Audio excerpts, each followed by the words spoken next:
এই মুহূর্তে যে প্রতিনিধিরা রয়েছেন আমাদের সঙ্গে, সায়ন্ত রয়েছেন, সুমন,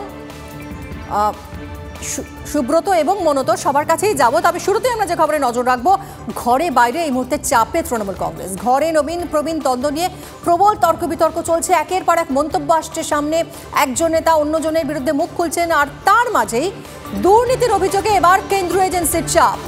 জোড়া ফলায় চাপে রাজ্যের শাসক দল। লিপস অ্যান্ড বাউন্স নিয়ে আদালতের রিপোর্ট পেশ ইডি। এই মামলায় সংস্থার 7.5 কোটি টাকা মূল্যের 8টি সম্পত্তি বাজেয়াপ্ত করার প্রক্রিয়া শুরু হয়েছে।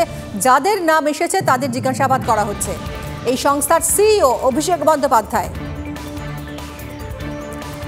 সায়ন্ত রয়েছেন সরাসরি, এই বিষয়ে আরো জানাবেন সায়ন্ত, তাহলে এই লিপস অ্যান্ড বাউন্সের সূত্র ধরে কি একটা নতুন মোড় আসতে চলেছে প্রাথমিকের নিয়োগ দুর্নীতি মামলায়? একদমই, দেখো লিপস অ্যান্ড বাউন্স যে সংস্থা রয়েছে তার কিন্তু সিইও অভিষেক বন্দ্যোপাধ্যায়, সেই জায়গায় দাঁড়িয়ে কেন্দ্রীয় তদন্তকারী সংস্থা কিন্তু এই লিপস অ্যান্ড বাউন্সের মধ্যে থেকে কিভাবে দুর্নীতির শিখরে পৌঁছেছে, অর্থাৎ নিয়োগ দুর্নীতির শিখরে পৌঁছেছে তা কিন্তু পেতে চায়। আর সেই কারণে ইতিমধ্যেই এই সংস্থার সঙ্গে জড়িত প্রত্যেককে জিজ্ঞাসাবাদ করেছে। সুজয় কৃষ্ণভদ্র তাকে নিজেদের হেফাজতে নিয়েছে।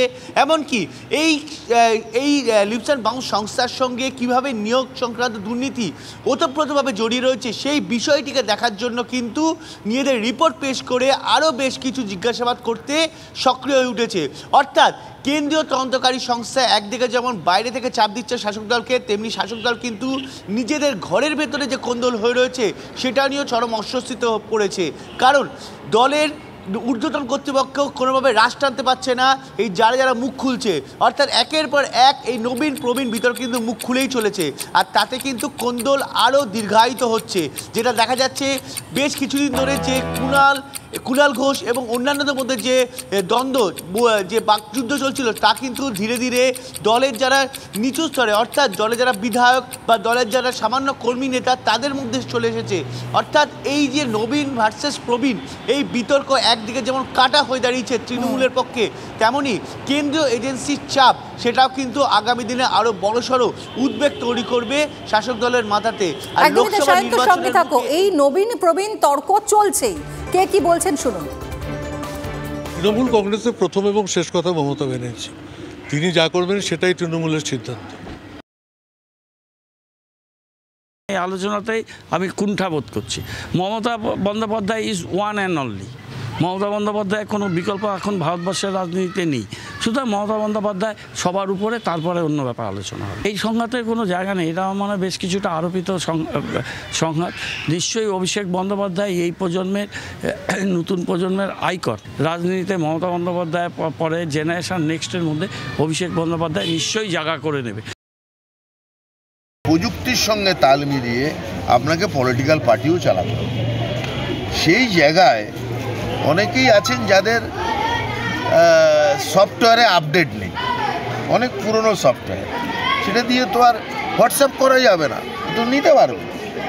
তো সেই ক্ষেত্রে আমাদের মনে হয়েছে যে মমতা বন্দ্যোপাধ্যায়ের কর্মকাণ্ড তুলে ধরবার জন্যে এই প্রযুক্তির ব্যবহার, সামাজিক মাধ্যমের ব্যবহার, নতুন প্রজন্মের হাতে যদি দল থাকে তাহলেই সেই তৃণমূল হবে সর্বোচ্চ বাংলা এবং ভারতবর্ষের মানুষের কাছে গ্রহণযোগ্য।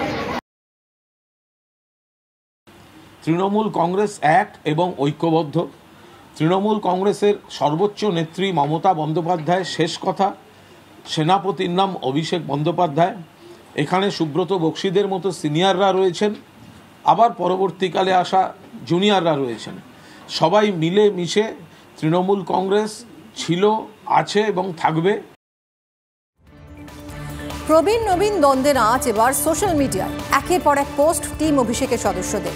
সেনাপতি ছাড়া যুদ্ধ জয় অসম্ভব, লিখেছেন শ্রেয়া পাণ্ডে, সুপ্রকাশ গিরি। সোশ্যাল মিডিয়ায় একই মন্তব্য করেছেন রিজু দত্ত।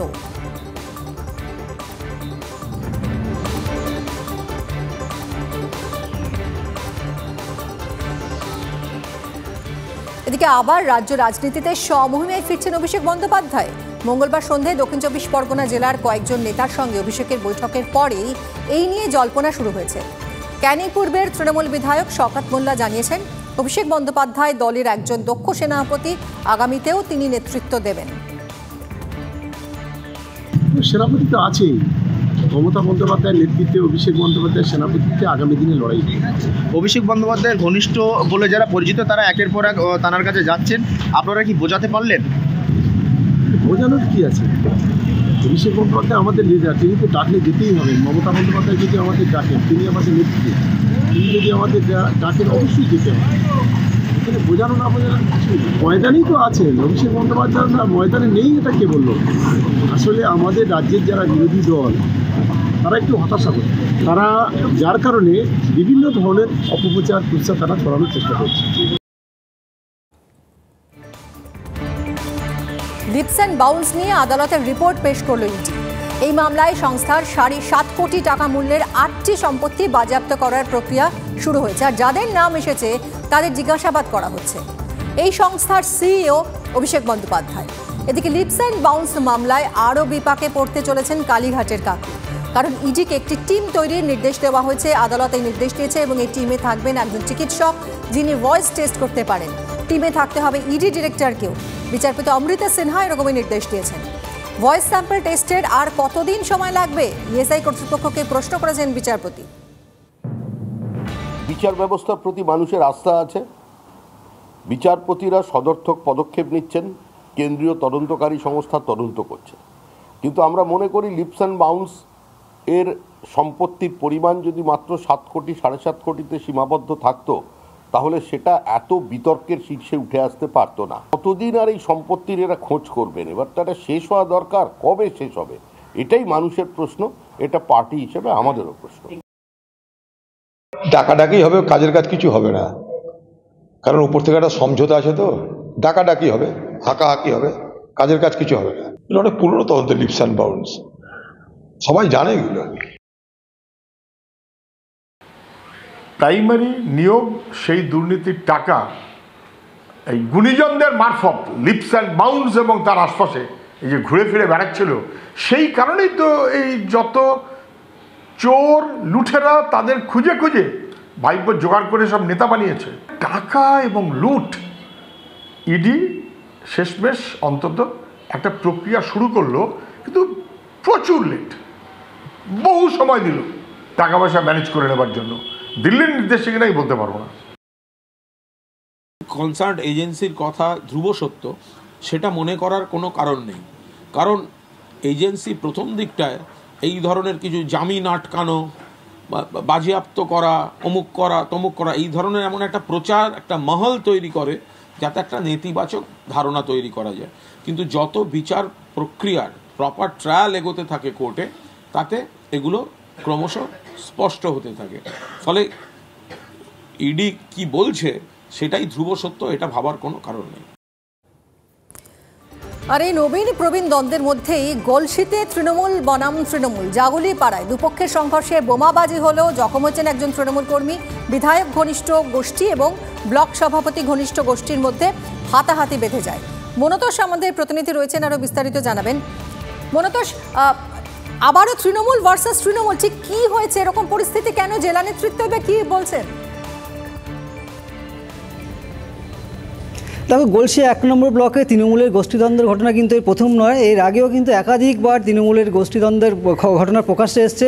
এবং যেটা হয়েছে, গতকাল জাগুলিপাড়ায় তৃণমূলের একটি কর্মী বৈঠক ডাকা হয়েছিল। যেহেতু আজ বর্ধমানে একটি তৃণমূলের সভা রয়েছে, সেই সভাকে কেন্দ্র করে একটি কর্মী বৈঠক ডাকা হয়েছিল। এবং যেটা রহমত মোল্লা, তিনি বিধায়ক ঘনিষ্ঠ স্থানীয় নেতা, তার যারা লোকজন তারা ওই বৈঠকে ছিলেন।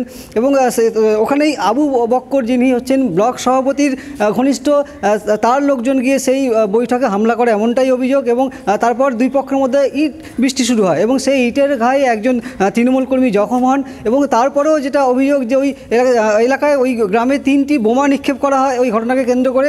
এবং তারপরেই কিন্তু যারা স্থানীয় পুলিশ প্রশাসন রয়েছে, তারা গলসি থানার পুলিশ গিয়ে পরিস্থিতি নিয়ন্ত্রণে আনে। এবং এই মুহূর্তে ঘটনায় পুলিশের টহলদারি চলছে। এবং যিনি আহত হয়েছেন তিনি বর্ধমান মেডিকেল কলেজ হাসপাতালে ভর্তি রয়েছেন। এবং এই ঘটনাকে কেন্দ্র করে কিন্তু গ্রামে এখনো পর্যন্ত পুলিশি টহলদারি চলছে। বেশ, মনতোর সঙ্গে থাকো। গ্রামবাসীরা কি বলছেন আসুন শুনি। হঠাৎ করে হই করে বোম ফুটলো 3টে এইখানে, ওই ধুম ধুম ফুটলো, বাস এটা হইচই করতে লাগলো। তাকে তো পুলিশ এলো, 10 মিনিটের ভেতরে পুলিশ চলে এলো। কিছু শুনি নাই তো যে কোনো ঘটনা হয়েছে বা কিছু, বা গায়ে একটা ঝামেলা হবে, তাও কিছু শুনতে পাইনি। ফুললো 3 বার, সে যাতা জোরে। হ্যাঁ, তারপর ওইখান থেকে দেখছি লোক ছুটাছুটি করছে।